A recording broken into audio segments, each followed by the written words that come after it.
Hello Reds and welcome to the 100% United Season Review, Part 1. I'm your host TC and here's my co-host Scott. Hello mate. Hello mate, how are you? I'm good, thank you. Yourself? Good, thanks. Let's go back to last summer, Scott. Fresh from finishing second in the league and losing a tight FA Cup final. If we're honest, the storm clouds started gathering on the summer tour. Players returning late and with questionable attitudes following the World Cup. Divides appearing between Jose Mourinho, Anthony Martial, Jose Mourinho and Paul Pogba, and Jose Mourinho and Ed Woodward. Had all the hallmarks of the beginning of the end. It's a total mess from the beginning, wasn't it, buddy? It really was. I really think that it was when Mourinho sort of realised that maybe the task was a bit insurmountable and he didn't want to be any part of it. Yeah, he seemed to be lining up his exit, didn't he, from last summer, really. I know he said he was starting to lay barbs at Ed Woodward's feet. And also, of course, he said he advised the United fans not even to bother going on the pre-season tour due to insufficient players and an insufficient attitude, really, from him and everyone else. So that was not a great start, was it? No, it really wasn't. It's sort of true to his character. He likes to get sacked instead of being the one to resign. He just starts fights with players and people inside the club, makes his position pretty much untenable. Yeah, you're right, mate. I mean, he's never lasted 4 complete seasons at any club. But we did forget to read the memo, unfortunately, because at every other club he's gone to, he first of all wins the title and then he falls out with everyone. And at least he leaves, he leaves you with some good memories. Obviously, we had a bit of success under Mourinho, but we're the only club that he never won the title with. So you could say on one hand that he failed in his biggest job ever. On the other hand, you could say that we didn't back him like the other clubs did. It depends which camp you sit in, I guess. I think looking back on it now, you can say that he probably peaked in that second season that he did win the Europa League, the League Cup, and then the following season when we came 19 points off City in this final full year. Yeah. He later went on and said that it was his best achievement ever. Forget all the titles he had won. Coming second that year was his best achievement ever. Yeah. And I think maybe that the gap was just a bit too far, especially without the support which he felt he needed. Yeah, I mean, let's go back to last summer because that's exactly what happened, isn't it? We've obviously finished the season second, narrowly lost the FA Cup final to Chelsea to a penalty, and then Mourinho felt that was the time to back him. I have to say I do agree with him on this. I've got to say that if you finish 19 points behind City, you get to the FA Cup final, he did win the Europa League the season before. That was the time to go all in. And I must say, if Mourinho was laying the groundwork for leaving the club, you've got to say Ed Woodward was doing the same by not backing him. I definitely agree. I think, he's proved himself to be a very smart man, a brilliant manager in history. And I think that he just saw the task ahead was maybe a bit too much. And that's when he started maybe throwing his toys out a little bit. He started, as I say, looking within at the problems instead of looking at how he can fix them. Exactly. And as we say, we obviously had the World Cup, which Mourinho did pundit for a Russian TV channel, and he wasn't lauding Pogba with praise throughout the World Cup, which some people saw as him trying to create a divide there. Pogba obviously would have heard those comments. I know at the time, me and you discussed Pogba winning the World Cup. We were obviously very happy for him. We were hoping it'd be a springboard to catapult him to the player we expected him to be at United. Unfortunately, it seemed to go the other way. It seemed to allow him that extra power, that extra arrogance, that extra power against Mourinho, that in the end, I would say probably led to Mourinho's dismissal. I would have to agree. It's certainly not what you expected Mourinho to be saying. Over the years, we've always had a lot of players playing at internationals, and usually we have a couple of old players in the commentary booth or in the pundit seats, and usually they do give a good account of our players. I just would think back at if Sir Alex Ferguson was ever going to be a pundit for a day, would he ever slag his players off or not give them the praise that he felt they deserved? That's a fair point. I don't think he would. But there was two sides to the Pogba and Mourinho story. And as the season progressed, obviously it became more clear how it was playing out. In the summer, though, you have to say that Mourinho did say, obviously we've got Fred in, we've got Delot, we've got Lee Grant in. He did say we needed a centre-back. He said it again and again. He said he gave a list of 5 names months ago to Ed Woodward. We didn't get one in. And you've got to say that falls on the board's head, not Jose Mourinho's. It definitely does. We got the most clean sheets out of the entire league last year. Yeah. And we needed to build on that. Yes. Instead of just, focus on other areas. And even if, it's not as though we could say that we signed a few huge names, world-class players, and that's why we didn't focus on the defence. We didn't really, it was just a very underwhelming summer completely. Yeah, you have to say he wasn't backed at all. He really wasn't. And there were centre backs available. We chased after Alderweireld was available. Harry Maguire. There was lots of talk about that too. A couple of other names as well. Yerry Mina was in there too. And we still need a centre back, Scott. Absolutely. So we can't point the finger at Mourinho on this one. We still No, need we definitely one. can't. And I do kind of understand, he goes and suggests we need, as he said, 5 different names. He probably gave, I don't know if they were all centre-backs, but he definitely gave them a few centre-back names. And to get the decision from a non-football man like Ed Woodward above him saying, nah, I don't agree with you, I don't think we need this, don't think we need that, Yeah. I can kind of see his frustration. Exactly, mate. And you know what? I do see his frustration, totally. But the thing is that for me, a United manager can't react to these kind of situations in a sort of tit-for-tat way. No. And as the season progressed, it was quite obvious Mourinho was doing that. We'll look through, obviously, the games that led to Mourinho leaving Manchester United. But as a result of not getting the players he wanted, he started picking some people in some pretty naughty positions. And he was basically trying to make a point. Now, you don't make a point with your selection of the Manchester United first team, for January or for next summer. You pick the best team to win that game on that night. You don't sort of be playing games with the owner when you're manager of Manchester United. And that was the point, I have to say, that I agreed with you and thought he should be out the door. Before then, I was willing to give him every chance in the world. But when you start picking players based on a petty squabble, basically, with the CEO, for me, that's not acceptable. Absolutely not. You're making yourself bigger than the club. And the lesson that Sir Alex Ferguson taught us is that no one person is bigger than the club. And it certainly felt like, in the summer and in the first few months at least, that Mourinho was making himself bigger than the club. Yes, mate. And obviously, we will move through the summer and into the season now.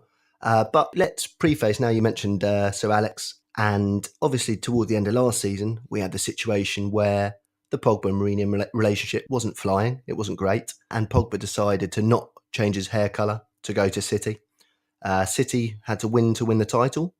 And Pogba turns up with blue hair. Now, yeah, you can call me an old fogey and you can say I'm out of touch with the times or whatever. But I don't think there's any day where you go to Manchester City with light blue hair as a United player, especially when you change your hair colour every other week. Definitely not. Definitely not. I brought that up because you did mention Fergie. And this week, obviously, David Beckham's come out and said that he appeared for the Charity Shield. He's wearing his beanie and he took his beanie off and he had a mohawk underneath. And Fergie just ordered him to shave it off in the Wembley dressing room there and then. And Bex had a giggle and said, oh, yeah, you're having a laugh. And Fergie's like, no, I'm not having a laugh. You go and shave it off. Simple as that. What do you think Fergie would have done if Pogba had turned up at the Etihad with blue hair? Said exactly what he said to David Beckham. And I think that he would have been able to maybe command the respect that maybe Mourinho didn't have it at that time. Yeah. And well, I just guess I'm highlighting the fact that both of these men have been sending signals to the outside world that the relationship is not all fine and dandy. Now, for me, as a Manchester United player, Manchester United manager, you keep it in-house as much as possible. And we've just heard this week that Fergie ordered Beckham to shave his hair off. This week. Yeah. What, 20 years on? 20 years later. And that's the way it should be done. It should be sorted out behind closed doors. But we know that Mourinho would not have been happy with that blue hair. Pogba knows that all of us are not happy with that blue hair that day. So that we've got to preface the season with the fact that things like that were going on. And then I think the most frustrating thing was that he went and was a complete match winner for us, showed us what he could do, and maybe if his mind, matched his skills on the pitch, then we'd be lauding him a lot more than we do already. It's a good point, pal. I think that's Paul Pogba in a nutshell, isn't it? Unfortunately, yeah. Blue hair and he wins us the blooming match. Incredible stuff. But yeah, the summer started. Obviously, Mourinho said that we shouldn't be bothering with a tour, but we still did. Of course, we still watched. It didn't go so well. Obviously, we went 4-1 down to Liverpool. It wasn't looking good at all. Beat AC Milan on penalties, and then beat Real Madrid 2-1. It was looking all right. Pogba won the World Cup. Anthony Martial decided to disappear for the birth of his kid for a week or two. Mourinho was moaning about transfers by the week. And he also obviously released his statement that it was his greatest achievement to finish second, the season before. And then we were into the season, mate, pretty much before we could have time to catch breath. Paul Pogba actually made himself available for the first game of the season, surprisingly. And you've got to say, Mourinho did hand him the captain's armband. So there was, like I say, two sides to the story. Paul Pogba could have taken that and run with it. As we know, he did score a penalty early on, and we did obviously win the first game of the season. But it was still not looking great, was it, pal? It was still stuttery. No, and I actually remember after the game that Mourinho was pretty complimentary about Paul Pogba, called him a monster, and said that he really put everything to one side for the team, which was pretty high praise. It's exactly what he said, Scott. And so you have to say, on one hand, Jose was trying to give Paul Pogba the platform on which to become the player that he thinks he is from his World Cup success. So, yeah, 2-1 over Leicester, late Vardy goal, adding a little bit of balance to the scoreline for them. But then, God, it then all went to pot. We went away to Brighton, 3 first-half goals, saw us 3-1 down at half-time, late Pogba goal, 95th minute, made it 3-2, but lost away at Brighton, for the third time in a row, I believe. Yeah, and to me, mate, there was a really huge turning point, that, because up until that point, all last season, we sat here and we thought we got the best goalkeeper in the world, and that game, to me, was when the cracks really started to form with David De Gea. First goal just wasn't him. Yeah. It wasn't the kind of goal that he usually concedes. He got completely outdone by a little cheeky flick. The second goal they scored came over a corner and they had a free chance at the far post. No one could clear it, and it was just an embarrassing goal to concede, and it just seemed that was the day that the huge crack started to form in our defence, especially with De Gea. And we just looked as though we were a team that could concede at any minute. Yeah, you're spot on, pal. And actually, it's a really good point from you. It was the day when we learnt that awful habit of when we concede just go into absolute pot. Mm-hmm. And it's exactly what we did that day. It was 2 minutes between the goals, pal. It was just unbelievable the way we fell apart. Obviously, that scoreline 3-2, it didn't reflect the game at all. And then, unfortunately, Spurs travelled to Old Trafford. Same thing happened again. We looked all right for 50 minutes, conceded a goal, and what would you know, 2 minutes later, in goes the second. 3-0 at home to Spurs. Really, really awful performance. Lukaku missed that absolute golden chance at 0-0. Yeah, massive. But the biggest takeaway from that game for me, Scott, was Ander Herrera started at centre-back. Yeah. And that was the first signs of Mourinho saying, if you're not going to give me a centre-back, I'm going to prove to you why I need a centre-back. Now, for me, that's not what a Manchester United manager does. The Manchester United manager puts his best team out on the day, and I don't think Mourinho did that day. I'd completely agree with you. Which was crazy as well, because I think we had Lindelof on the bench. We started with Lindelof on the bench, didn't we? And he brought off Herrera and put Lindelof on. I don't know, Lindelof had just played in the World Cup, but he was trying to make a point with the selection, wasn't he? He was trying to poke at Woodward and say, look, you didn't give me a centre-back. There's nothing you can do about my team sheet, and I'm going to pick a tiny little midfielder as a centre-back. For sure, I'm agreeing with you. The fact that, I know, he can't argue the fact that we didn't have any other defenders. We had our defender of the year on the bench that day, and just chose not to start him. Yeah, absolutely, mate. And then went away to Burnley, a little bit better, 2-0 victors. We still managed to almost mess it up, though, didn't we? Missed a penalty, and Rashford showed the first signs that his attitude was changing a little bit as well. Obviously got sent off totally unnecessarily and put us in a right old pickle at the end there, and it made us lose some fingernails late on when it really should have been a canter. And maybe, if anything, for me, that game, I remember watching it and thinking that Sanchez and Lukaku could really play well together, and that there was a little bit of chemistry between the two of them, and it wasn't to be. It wasn't, pal. It wasn't at all. And then, obviously, victors at Watford, victors at Young Boys too, 2-1, 3-0. Again, not massively convincing performances. We were either winning, struggling, or losing, struggling. There wasn't really any games where we looked totally comfortable. Maybe Young Boys away, where we were pretty comfortable. But the 22nd of September is when it really all started to hit home. A great day for the club. Sir Alex Ferguson returned to Old Trafford for the first time since his illness, to a rousing reception. A great sign to see the great man back at the club. Definitely was. I just wish we could have had a performance to match it. Yes, funnily enough, obviously tied to Wolves 1-1, and Pogba after the game came out and said that we must attack at Old Trafford, and the tactics didn't allow us to do that. And obviously Pogba's using our words, they're our fans' words of the song, to try and curry favour. Jose hit back and stripped him of the vice captaincy. So he had awarded him the second captain position for the start of the season. And he said there's no problem, but he's not captain anymore and he'll never captain the club again. And that, I believe, was the end of Jose Mourinho on that day.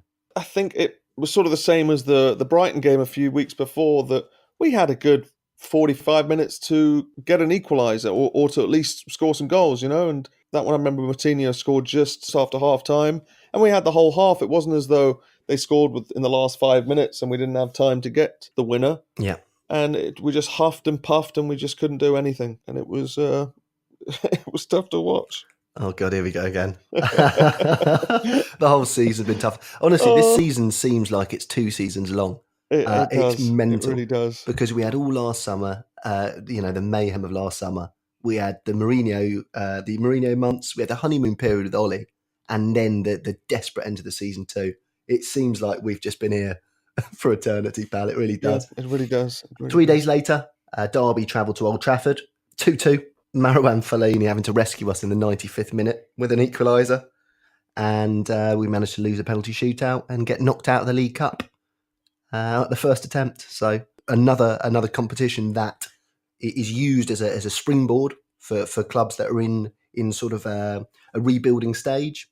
And we're out at the first hurdle. Definitely. And it's not as though we can blame, Fergie's old tactics of playing some kids. We had our best team out there, minus Paul Pogba. Yeah.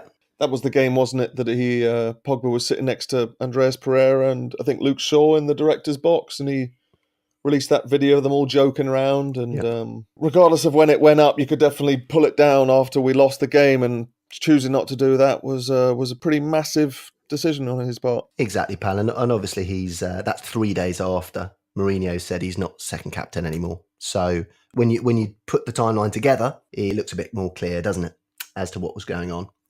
The 5th shootout loss in a row for United. Not great. Romero managed to get himself sent off as well. And yeah, we were out. That was that. Didn't get much better.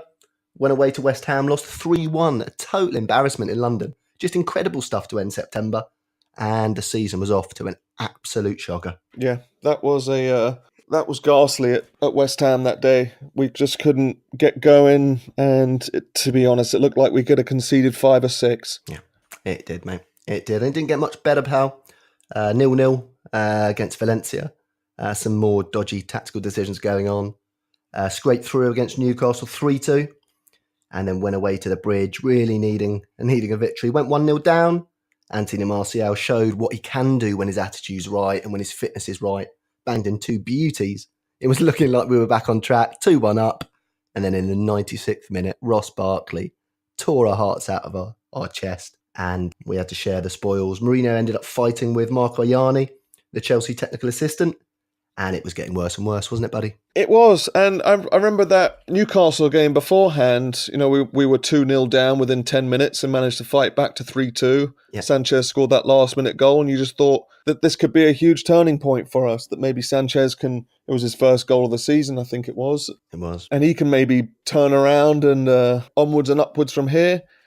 And I think that if we had managed to hold on at the Bridge, that the next game, that we could have had a very different season. I really think that it was an awful, awful goal to concede, and it really killed a lot of confidence, which we have maybe managed to pile up In the Newcastle game, yeah. Yeah, and then to go to Stamford Bridge, I remember they were playing really well at the time. I know, Before Sarri ball got all askew, but it also showed us that Mourinho was, when he did react to the Chelsea coach who celebrated in front of him, that it was just all about him again, mate. You'd never have seen Fergie do that. You'd never have seen, probably not even Louis van Gaal do that. It was embarrassing to watch. Yeah, it was all about Jose, wasn't it? And you are right about the Newcastle game as well. And you know what? What I will say is that in Mourinho's last few months, we did have quite a few comeback victories and late victories as well, which is sort of quite a weird thing to happen when a manager's on his last legs, isn't it? It is. And I'll tell you the weirdest thing about it was that, Mourinho historically has always had good defensive teams. But the reason we were having a comeback from being behind was because we could never keep clean sheets, mate. And it just seemed that Mourinho's tactics of, we might not score, but we're definitely not going to concede, couldn't even do that. And we were just conceding some shocking goals. And I remember back in Fergie's day, we used to concede some goals and they were usually down to lapses of concentration or defensive, individual mistakes. But those last couple of months, at least September, October, going into November, we were just chasing games, and it looked like we should have been 5 down instead of just 1 or 2 down. You remember the days, pal, when back in the day, back in Fergie's years, when we used to be 4-0 or 5-0 up, and we used to get annoyed about conceding 1 at the end? Yeah. How times change, eh, pal? Yeah, really did. And not even that. I mean, just even the season before, 2017, 18. Remember the first couple of months we were winning 4-0 every game, and it just seemed that we were going forward and we were shutting up shop at the back. And it honestly looked like Mourinho wasn't even all in on his own tactics anymore. That he'd just given up. Yeah. And then obviously Juventus came to Old Trafford. Dybala, early goal in the 17th minute, slotted it past David De Gea, and obviously dropped Champions League points to them too. Not an awful performance, but again, not really much imagination from United. But again, we just couldn't score a goal at home. No. And then that's happened many, many times this season, buddy. Yeah. It really has. And then obviously 2-1 victors over Everton. Pogba managed to miss a penalty on 27th minute with his 26-step run-up. Yeah, scored the rebound, didn't he? Scored the rebound. Yeah, he did.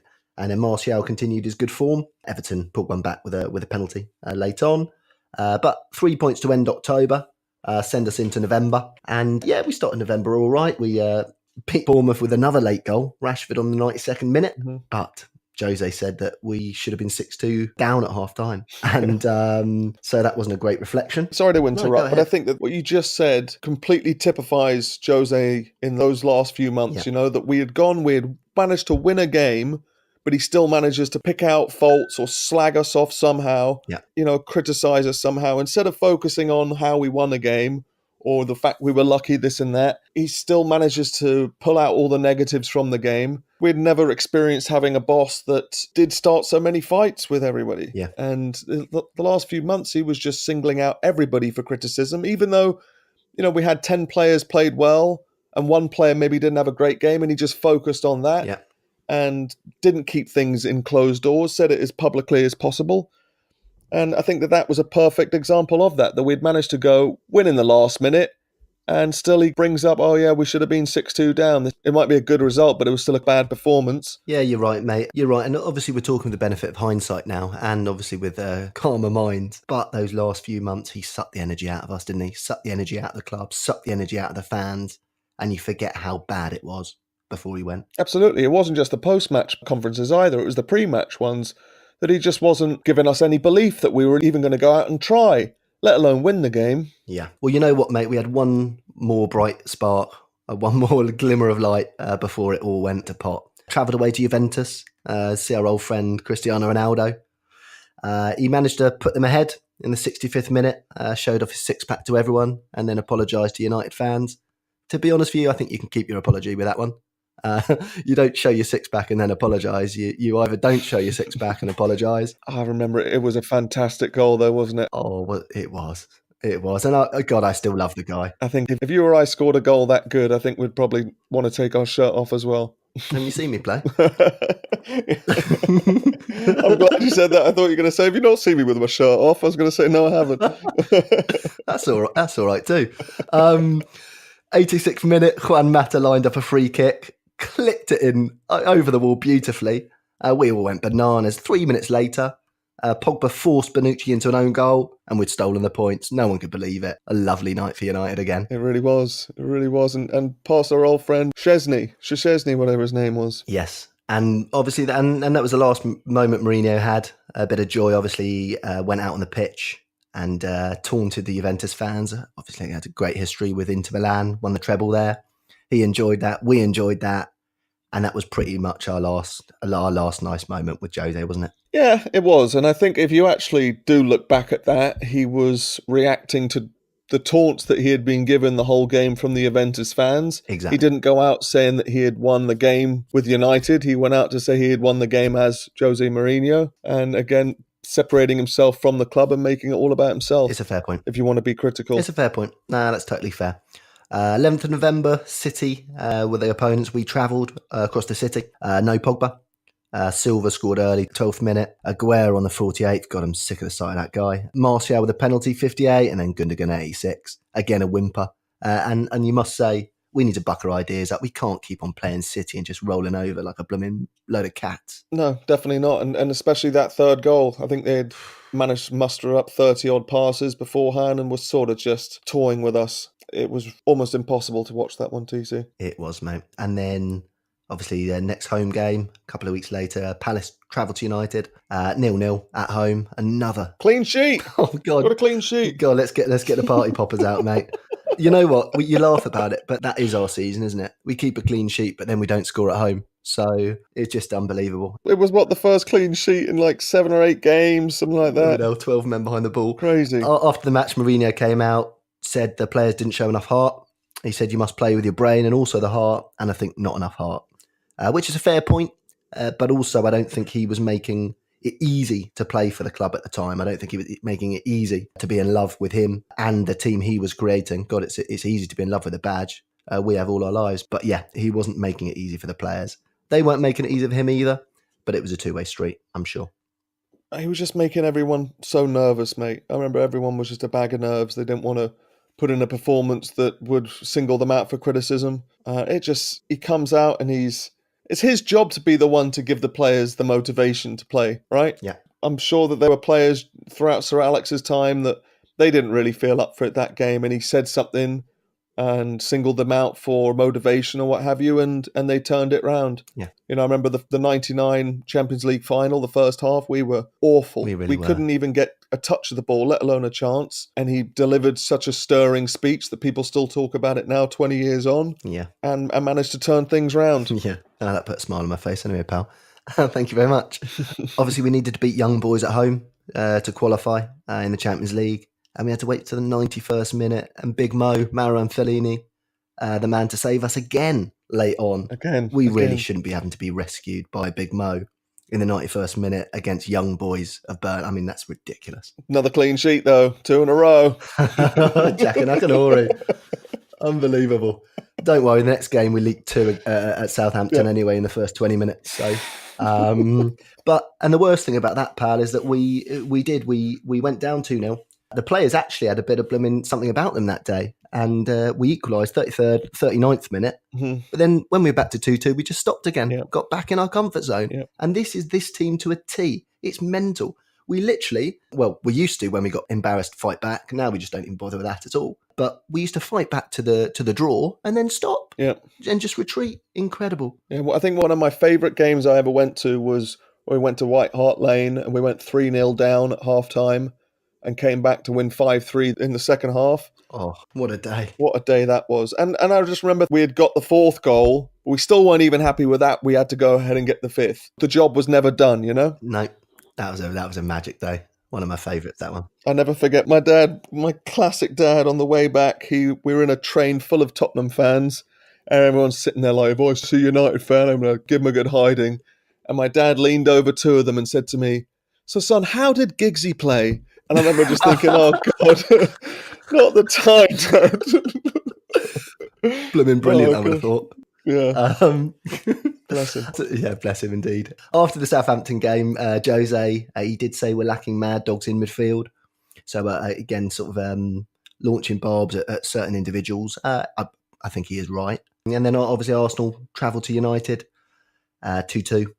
We went down to a Mustafi goal after 26th minute. You have to say it was David De Gea starting his bad form again. Bit of a blooper for that. Hit straight back with Martial. Rojo own goal. Again fired back 1 minute later with Lingard. And then that was that. Jose did say we had a big heart and soul that day. It was very complimentary for once. It was sort of his last attempt to G something out of this squad. And we did carry it into the Fulham game. 4-1 victors. Biggest win of the season. First win by 3 goals since January. And that was the last ray of light for Jose, wasn't it? To be fair, a couple of really nice goals in that. Remember, Mata, Lukaku had a couple of really nice team goals. Ashley Young had a really good finish from the left-hand side. And Rasha scored out from outside the box. 4 great goals. You thought, again, maybe we can push on from this. Yeah. It was a lovely goal from Rashford, wasn't it? Yeah, it really From a was. tight angle. Yeah. Yeah, so 4-1, lovely to see. But then we travelled to Valencia. Sorry, about that Arsenal game before, though. Look, Yeah, go on. Arsenal were absolutely flying at the time, and I remember actually being pretty nervous before the game that, we hadn't been playing well. We were just shipping goals in left and right, and I was really worried about that. And to sort of see the fight we did have against a top six team, it alleviated a lot of the nerves I did have pre-game because, as I say, Arsenal were flying at the time, and it was a game that we, on paper beforehand, were chalked up to lose. Yeah, I mean, I'd say, Scott, this team's a very weird team. It really is. I mean, you just think about it. You think about this part of the season we're describing now. They're almost like bipolar. You know, one week it's one thing, one week it's the next. We'll fight back and then we'll just go missing. We went on that mad run under Ollie and then we went on a mad run of losing under Ollie. It's a very weird squad. It really is. Yeah, it is. We got the quality, but don't have quite the application. Yeah, and the leadership as well, realistically. Mm-hmm. So, yeah, away to Valencia. Went down 2-1. Again, Mourinho was picking some dodgy players in some dodgy positions. And if we had beaten Valencia that day, we would have topped the group in the Champions League. So we missed a big opportunity there, realistically. Yeah, didn't Pereira start on the left wing and Rojo at left back, and it was the first time that they had played in months. Yes. And did McTominay play? Did he slip in at centre back at one stage as well? I don't think McTominay played that game, did he? He may well not have. But yeah, missed a chance to top the group. Mm-hmm. And then we had a date at Anfield the weekend. And we weren't looking forward to this at all, were we, buddy? Definitely not. Definitely not. Pogba dropped. Pogba left on the bench. Mane put them up, 24th minute. Lingard equalised on 33rd. Shaqiri came off the bench, scored in about a couple of minutes, didn't he? Quick brace. Mourinho didn't even bring Pogba off the bench. It was almost like he was trying to get himself sacked, if I'm honest. And the next day, sure enough, Jose Mourinho left Manchester United. And we've got to say, pal, at that time, it was a massive relief, wasn't it? It was. I remember having pretty much a meltdown on the phone with you after that game, not knowing where we went from there. And I think it just was the tip of the iceberg in terms of Mourinho's attitude that he had been trying to get himself sacked for months. You know, he didn't want to walk out as he wouldn't get the £15 million payoff or whatever it was, and just starting new fights every weekend. To be honest, it wasn't so much the decision to not play him, but to not bring him on was the worst one. That was the unforgivable part that, you know, Fergie had dropped players here and there, but for the good of the team, had put his ego to one side, and you can't tell me we were better off without Paul Pogba on the pitch, because, again, we had 45 minutes to score a goal. I remember Jesse came close again to taking the lead, and it was a great save from Alisson. Yeah. But, again, we had a huge amount of time to make a difference, didn't do it, and our tactics was so negative that it didn't look like we were even trying in that second half. Yeah, you were very low that day, I must say. Awful. I mean, we all were, all around the world we were. But, you know, I speak to you about United more than most.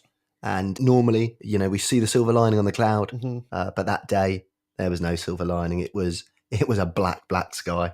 So Mourinho obviously left the club with the worst start to a season for 30 years, 26 points from 17 games. You'd have to say he did deserve the sack at the time. Definitely agree, because he hadn't been trying in months. Yes. And it just seemed like he was starting fights with different people every week, criticising the club, criticising everybody in it, apart from himself, obviously. And it just looked like we were poisoned, and we couldn't even get the best out of our players.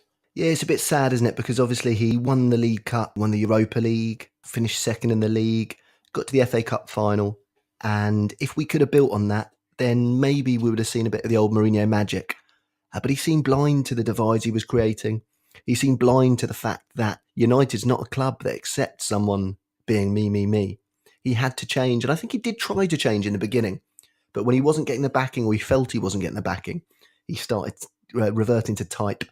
And it almost seems to me with Mourinho that he's always been searching for that kind of love after Porto in his first stint at Chelsea.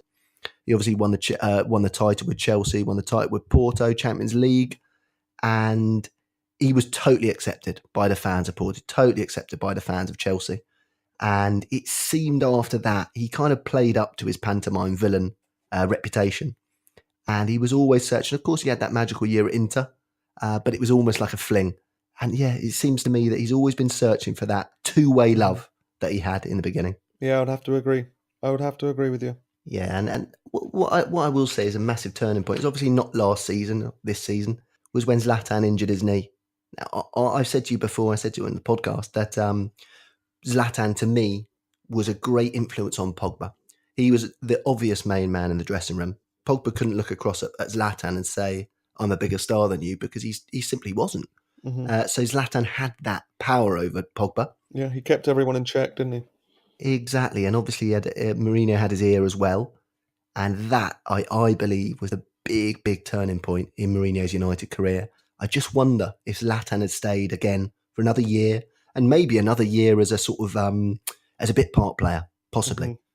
That influence, that power in the dressing room. Those goals as well. Those goals against big teams. Yeah, absolutely. And obviously on the day Jose was sacked, Paul Pogba's media team apparently released a little caption this with that stupid face that he did.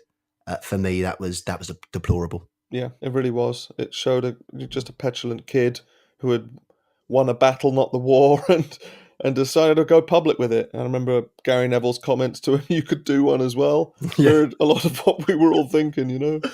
Yeah, absolutely, buddy. So yeah, Jose Mourinho didn't last his third season at United, as many in the world expected. And we were left wondering what on earth was going to happen, pal. It was just before Christmas. Christmas cancelled effectively. And we were wondering what was going to happen, weren't we? Yeah, I would actually maybe say as well that, he lost Rui Faria, his assistant, had been his assistant for over a decade and was apparently the one to help calm him down and help him see sense. And losing him maybe was a big thing as well. That's a good point, pal. Really, really good point. Even Fergie, he mentioned that, he struggled when he had a right-hand man who was going to leave and he had to really, really do well to replace it. And yeah, that's a great point. Rui Faria was a real right-hand man for Jose. It wasn't just his assistant. He was also a real good friend. Yeah. And obviously Mourinho living away from his family, which of course is another reason why he is open to criticism, because he never moved his family to Manchester. He never appeared to be committing to the club. But if you are living away from your family and you're spending a lot of time with your backroom staff who you trust, and then the one you trust the most leaves, the dynamic changes, surely. It definitely does. Definitely does. And let's not forget he signed a new contract in the second half of the season before and everything looked completely rosy. And remember that there were a few murmurs that maybe he was going to go to PSG and we were all really excited that he signed a new contract and committed himself to the club. And then no more than a year on, we were all really happy to see the back of him. It was just a huge turnaround in everybody's attitude towards him. Yeah, again, you've got to say Woodward reacting to general consensus and handing out a contract rather than doing what appeared best for the club and taking a bit of time. Yeah, you'd probably say that's true. Yeah. And so, we were looking at Christmas without a manager, and then the rumours started. We were told that Nicky Butt would not be in the running to take over temporarily. And out of the blue, the rumours started gathering a bit of pace that our old hero, our old legend, the man we sing about week to week, Ole Gunnar Solskjaer, was going to take over at Old Trafford until the end of the season. And a day or two later, it came to pass. Ole Gunnar Solskjaer, the baby-faced assassin, smiled his way into Old Trafford as an early Christmas present. And really, we were just thinking, thank God someone's in there who's not going to be soiling the badge of our club week to week. Yeah, really lifted everyone's spirits, and what a huge fan favourite he was as a player. Yeah. And just came in and sort of mirrored the ethos of Sir Alex Ferguson and brought positivity back. Yeah, he swept positivity into the club, didn't he? After having a manager who sort of, as I say, highlighted the negatives instead of the positives, it was just a real breath of fresh air. It was indeed. And ironically, we travelled away to Wales, to Cardiff, the only Premier League team Ole Gunnar Solskjaer ever managed. And we were wondering what was going to happen. We were obviously waiting with bated breath, expecting attacking football from one of Fergie's boys. And 5-1 victors, pal. What a start, eh? What a start. It took, 2-3 minutes for us to hit the ground running, and it just seemed like a lot of those nearly moments that, those huge chances that we missed and then went on to lose the game, that we were actually getting things off on the right foot and things were changing. Absolutely. And Pogba returned to the team and had a hand in 3 of the goals and was looking like he was going to react very, very well to the appointment of Ole. Yeah, he did. He was almost making a statement with how well he could play instead of making a statement with other things like his hairstyle or this and that, whatever you want to say. Yes, and unfortunately in part 2 of this season review, we will get into Pogba's return to form and then his return to a lack of form as well, because actually it really, as you were alluding to there, Scott, Pogba's upturn in form in hindsight really was just to prove Mourinho wrong. Yeah, it was. We'll get into that. That's a whole nother can of worms, mate. It is indeed, mate. I mean, we headed into Christmas, 5-1 obviously at Cardiff, and we were thinking this is going to be a beautiful ride. We're going to have a magic time with Ollie until the end of the season. Temporary charge, what could go wrong? And we bounced into Christmas with smiles on our faces. Little did we know what would be happening. Yeah, we were still, 10, 11 points off the top 4, though, so it wasn't as though we were positive in terms of our league placement or our position. It was just we managed to exercise the ghost and things were changing. Yeah, well, it just gave us a chance to just be comfortable again. Mourinho, he was such an intensity. It was getting more and more poisonous by the week. And with Ollie in there, we knew that there'd be a few home truths be told. The spirit of the club would return, and we may be able to enjoy our football again. Correct. And we did for a while, pal. Did. But as you say, we'll get into that in part 2. So things were looking rosy going into the new year. Ollie at the wheel, smiles on our faces again.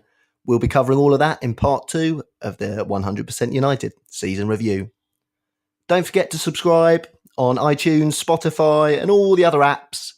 Email us on united100podcast@gmail.com and follow us on Instagram @united100podcast. Don't forget to tune in for part 2. Thanks for joining me, Scott. Thank you, TC. Cheerio, Reds. Ta-ra.